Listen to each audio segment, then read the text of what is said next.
नमस्कार, daily post Haryana देख रहे हैं आप और मैं हूं आपके साथ शगुन कश्यप।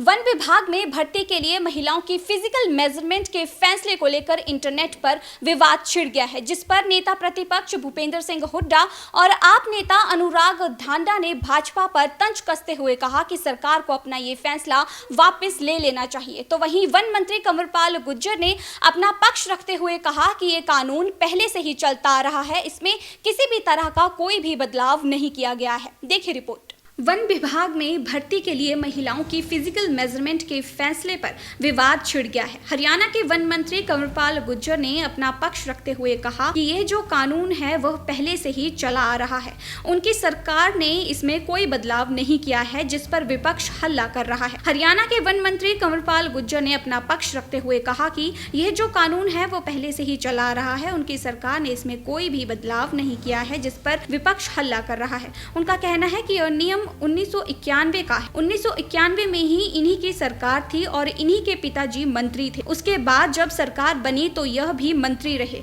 उसके बाद बंसीलाल की सरकार बनी, ओम प्रकाश चौटाला की सरकार बनी, लगातार 2 बार इनकी सरकार रही, उसमें भी यही नियम था। इनके टाइम में भी फॉरेस्ट गार्ड की जो भर्ती हुई और हमारे टाइम में भी जो फॉरेस्ट गार्ड की भर्ती है उसमें वही नियम है। यदि किसी बेटी बच्ची की इस प्रकार की ख्वाहिश होती है तो उसने लेडी डॉक्टर अलग से होती है और अलग से एक एरिया होता है जहां पैमाइश वगैरह होती है और जहां पर सारी महिलाएं ही होती हैं। वहीं हरियाणा के मंत्री ने कहा कि मैं नहीं समझता कि कोई इस प्रकार का विवाद है। रणदीप सुरजेवाला ने विवाद खड़े करने के लिए ही इस तरह का ट्वीट किया है, जिसका कोई औचित्य नहीं है। जो भी भर्ती के नियम है वह पहले से ही था, वह कांग्रेस पार्टी के कार्यक्रम से ही है और 1991 से बने हुए हैं। हमने कोई नया नियम नहीं बनाया है, ना ही कोई नया नियम बदला है। वहीं कल यमुनानगर के दौरे पर आए पूर्व मंत्री शैलजा ने भी महिलाओं की छाती मापने पर सवाल खड़े किए। आपको बता दें कि नेता प्रतिपक्ष भूपेंद्र सिंह हुड्डा ने हरियाणा में वन विभाग में वन रेंजर महिलाओं की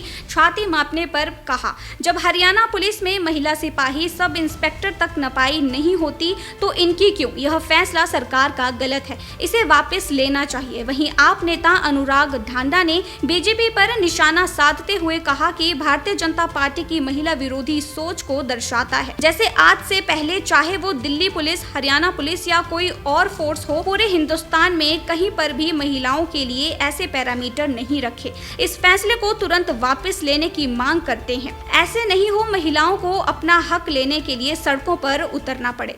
देखिए, इसको रणदीप सिंह सुरजेवाला जी ने ट्वीट किया है और उसके बाद ये विषय बना है।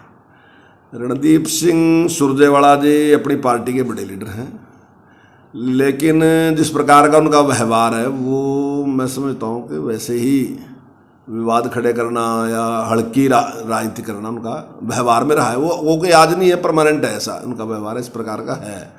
मतलब उन्होंने इस पर कोई ध्यान नहीं दिया कि नियम कब का है कब का नहीं है। ये नियम 1991 का है और 1991 में इन्हीं की सरकार थी और इन्हीं के पिताजी मंत्री थे, इनके पिताजी उसमें मंत्री थे, तो कोई आज से नहीं है नियम। तो उस टाइम से ये नियम है और उसके बाद जब सरकार बनी तो ये भी मंत्री रहे फिर लगातार। उसके बाद चौधरी बंसीलाल की सरकार बनी, ओम प्रकाश चौटाला जी की सरकार बनी, फिर लगातार 2 बार इनकी सरकार रही। उसमें भी यही नियम था और भर्ती के ही मापदंड थे, तो उसी में भर्ती रही। और हमारे टाइम में भी जो फॉरेस्ट गार्ड की भर्ती है उसमें भी यही नियम था, तब भी इसी प्रकार से भर्ती। अब जो भी बेटी है, बच्ची है, जो भी, अगर उसका कोई इस प्रकार की पैंस होती है तो अलग से डॉक्टर जो है वो अलग, जो एक अलग एरिया होता है उस अलग कमरे में उसकी सारी पैमाइश वगैरह होती है और अलग ही महिला ही अधिकारी होती हैं जो वहाँ पे जाती हैं। तो मैं नहीं समझता किसी को कोई इस प्रकार की कोई शिकायत अगर हो, तो किसी की आज तक कोई शिकायत हमारे पास इस प्रकार की कंप्लेंट है नहीं और बहुत लंबे टाइम से चल रहा। तो मैं समझता हूँ केवल विवाद के लिए ही उन्होंने इस प्रकार का किया। मैं नहीं समझता इसमें कोई किसी की कोई कंप्लेंट है। आपने कहा 2 पोस्टों पे जो है ना, उन्होंने, मैंने देखा है ये कभी नहीं हुआ। ये गैर संस्कारी बात है और जो ये सरकार जो है बिल्कुल गलत फैसला है इसका। जब पुलिस की भर्ती में कांस्टेबल पे नहीं होता, एएसआई की महिला उस पे नहीं होता, तो इस पे फॉरेस्ट गार्ड पे करने का क्या सकते हैं, ये समझ में नहीं आ रहा। इसको तुरंत वो सरकार को वापस लेना चाहिए। बड़ा गलत फैसला है, ये महिलाओं का अपमान है। ये भारतीय जनता पार्टी की महिला विरोधी सोच को दर्शाता है। जैसे आज से पहले चाहे वो दिल्ली पुलिस हो, हरियाणा पुलिस हो, कोई और फोर्स हो, पूरे हिंदुस्तान में कहीं पे भी महिलाओं के लिए ये जो माप इन्होंने रख दिया है, जैसे पुरुषों के चेस्ट का माप लिया जाता है वैसे जो इन्होंने रख दिया है, ये बहुत ही शर्मनाक है, दुर्भाग्यपूर्ण है। भारतीय जनता पार्टी के महिला विरोधी सोच को दर्शाता है। ये लोग महिलाओं को एम्बेरस करना चाहते हैं। ये चाहते हैं कि महिलाएं आए नहीं आगे नौकरी करने के लिए। ये चाहते हैं कि समाज में बराबर की भागीदारी ना कर सके महिलाएं, अपने घरों पे रहें। ये रूढ़िवादी सोच को दिखाता है और भारतीय जनता पार्टी के सरकार के इस फैसले का हम पुरजोर विरोध करते हैं और इनको ये चेतावनी भी देते हैं कि तुरंत इस फैसले को वापस लीजिए। कहीं ऐसा ना हो कि महिलाओं को सड़क पे उतर के इस फैसले के खिलाफ आवाज उठानी पड़े और बीजेपी की सरकार को घुटनों के बल आना पड़े।